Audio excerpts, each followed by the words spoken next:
Hey guys, today I have two replays. The first one is a Foch replay, Foch 155, this thing. Uh, Most definitely, probably actually, my favorite tank. Uh, I've had many favorite tanks. A lot of people probably admit had many favorite tanks. For a while it was the Bat Chat, for a while it was the 50B, for a while it was the 5120. You can see the trend with the French tanks. But from the point that I got the Foch, I loved it. It was my favorite tank. Then I went through other tanks and stuff. Can't remember specifics of what I liked when I got them, but I went through other tanks. Like the 140 phase that I had, the T62 phase, which didn't last very long because I just liked the 140 better. Uh, but I always come back to the Foch. Same thing with the 140, but the Foch more often because the Foch is just more fun. Uh, the 140 is easier to do well in. It's a better carry tank. It's a good try hard tank, you know. But the Foch is just so much fun. It's got the perfect combination of speed, aggressiveness, armor, and firepower to where you just can't go wrong if you play it right. It's got this weak spot here in the lower plate where you can actually use them to your advantage because most tanks, if they load heat, can just pen you if you don't angle. If you just bait the weak spots, people are more likely to miss that than if they were to just load heat.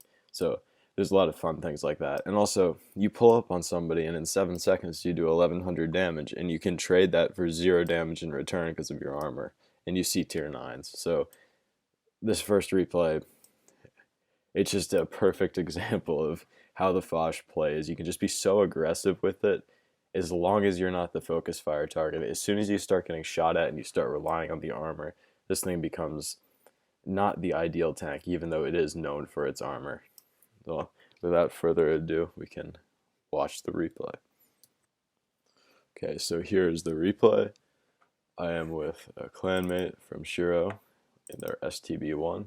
There's two tier 9s in this game. They have a Gorilla 15, and we're on whatever this map is called. You saw it in the little intro screen, the loading screen. What's going to happen is I'm going to block my platoon mate by accident. They're trying to cross with the other light tank, so we can hopefully win that side. The Leo PTA, for some reason, is not going with them. I'm going to sit up here and try to get an entry shot. I'm a little bit too late, so instead of waiting for their other fast tank, they don't actually have another fast tank. They have a Ascent 7-1, waiting for him to cross. I try to get a more aggressive position up here so that I can do this. This is what I was talking about with the aggressiveness of the Foch. The IS-7 could have taken that shot, but it was likely that he would have bounced, and then I would have just shot him for it. So that's why he held that. It's just things like that. You can make plays that you wouldn't in like a 268, because if the IS-7 had seen that and I was in a 268, he could have just shot me. Yet again, here's another aggressive play. I'm pushing up, making myself the center of attention, but knowing that people aren't going to want to like mess with me because of exactly that. It just has so much armor. Trying to angle to the IS-7 here. He aims to the rangefinder because naturally that's where you aim. I guess he doesn't want to load premium, which is exactly what I was talking about in the intro as well, with baiting the weak spots. He just completely missed. If he had loaded heat, he probably would have penned. Looking at the tortoise here, easy pen. And the other thing with this tank, you can be so aggressive, and there's a lot of tanks you can be really aggressive in, but those tanks don't usually have as much penetration as the Foch has. The Foch has tank destroyer pen, and it has vents which are kind of useless compared to like gun rammer. So a lot of people, including myself, run calibrated on it, which gives you a ton of penetration. So you can just run up on heavy tanks and, you know, pen them with HE. I mean, other heavies can pen the rear of the Chronomon with HE, but your AP also will go through the front of almost any tier 10 heavy tank.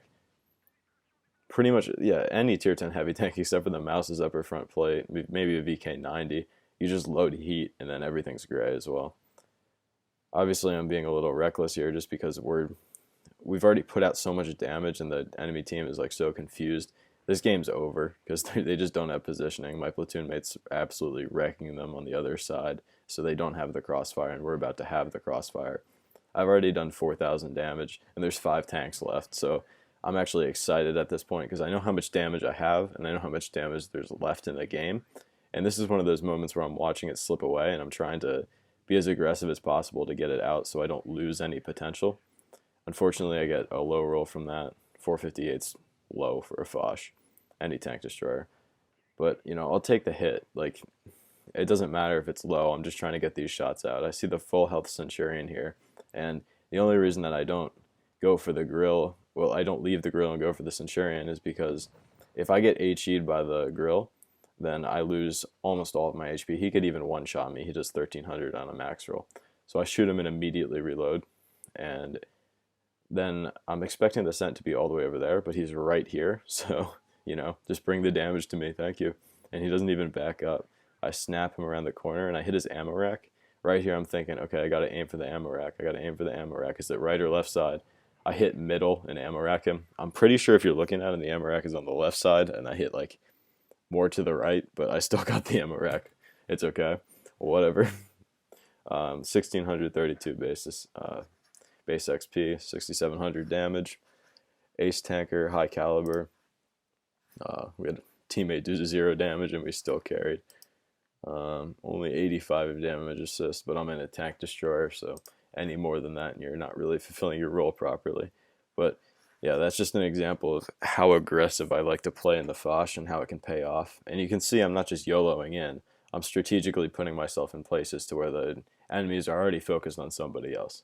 But anyway, on to the next replay. This next game that I have is a Vickers Light game. Vickers Light is the strongest tier 10 medium right now. It's gonna get nerfed soon, so it won't be the strongest at that point. I think they're nerfing the mantlet so you can't just bounce shots from tank destroyers off the turret, which is a good thing.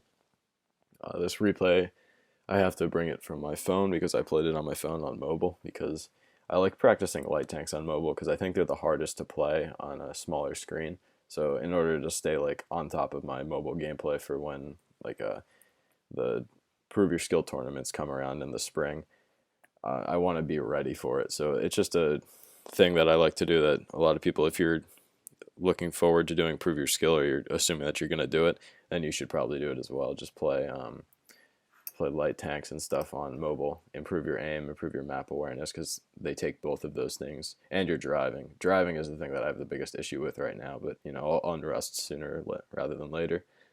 This replay was played with a 91% crew because that's another reason I'm playing the Vickers instead of like a Batchat or a Sheridan, because actually I'm playing the Sheridan as well, but the Sheridan's less important for me to get the crew up. I have an 81% crew on the Sheridan, but the Sheridan is not used in comp at all, so I don't really care. Vickers Light I want to be able to have a crew for, even though I don't have any of the equipment, but the equipment's less important than the crew, but the equipment is still very important, don't get me wrong. Anyways, let's watch the replay once I get it back from my phone and onto the computer so I can record it. Okay, so here's the Vickers game. It's on Hellas. I'm not in a platoon this time. And there are your teams.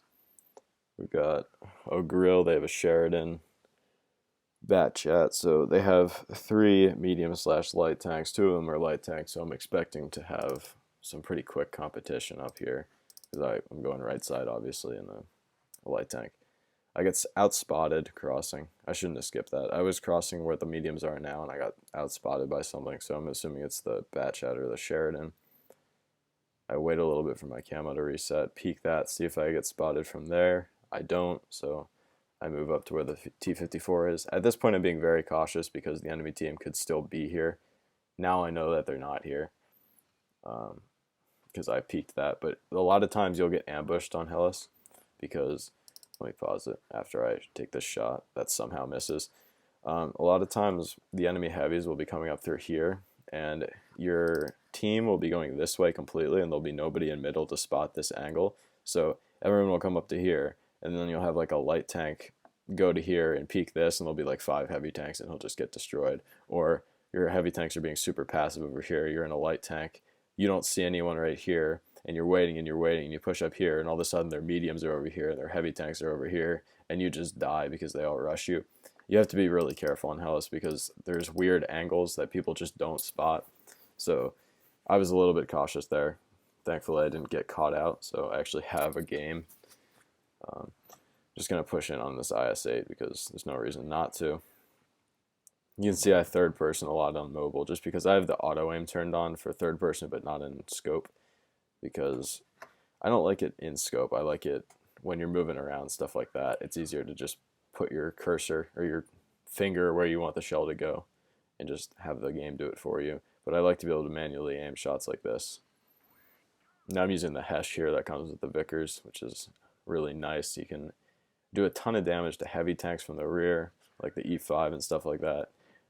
It's also really useful against things like Guerrilla 15s and all that. It does more damage, I believe, than like a Leopard does with HE. The Leopard might have like 400 alpha with HE. This thing is 440, so you have that extra little boost there. It's really useful.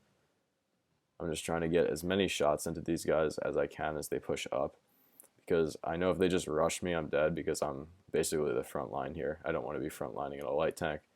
Obviously, that's not a good thing. Aiming straight for his rear of his turret there, because that's where the drums are for his autoloader, and that's where his ammo is stored. Splashes down, hits his fuel tank instead. I'm fine with that. Pop another one into the front of his turret. I'm using Hesh there, as you can see, because I'm doing over 400 damage pretty much every shot. So this thing absolutely destroys like other light tanks, except for the Sheridan. Sheridan's a little bit more difficult to deal with because of the spaced armor. You have to use more AP against them. But as you can see, there's some more auto aim shots. Anyway, the versus light tanks and other mediums, the Vickers is very formidable. Here, I was going to go for the fuel tank shot, but I'm just not as comfortable with my mobile aim as I am with my PC aim, just because the screen is so small. So I'm going for the easier shots rather than the tough module crits, and I see this guy is just ignoring me, and the 57 is relying on me to finish him off, so I do it. He just shoots at nothing. I'm okay with that. I waste my max roll on the E100. Could have kept it for the Sheridan, but it is what it is. I mean, I got the kill on him. It's okay. And I'm very confident I can get some more damage out of the Sheridan at this point, because the other Sheridan is the main factor that will take away his hit points, but he's on a one shot to the enemy Sheridan, so I don't think he's going to push in. And the T-54 missed and is reloading, so I don't know. I don't know what he's doing. I get the ram kill with the shot for 800 combined damage. So Vickers is heavier than Sheridan, confirmed. A little bit over 5k damage. It's an okay game, second class. Nothing super spectacular, but nothing bad either. Usually when you hit 5k, that's an alright game. I only did 141 spotting assist, and that's just... The Vickers is interesting because it is a light tank. It has the best view range in the game, but it's also, when everything's spotted, it's really good at farming because it does have that DPM. I mean, you saw it was a 7.3 second reload, so it's pretty much a 30B. 30B is not a very good tank, it's just a fun tank. Yeah, it's got like the same reload as the 30B, so you can just play it like a medium if you don't need to spot anything. But Vickers is just a great all-around tank, especially with the Hesh shell that it gets. I'd like to thank everybody for watching. I hope you enjoyed, and I'll see you in the next video.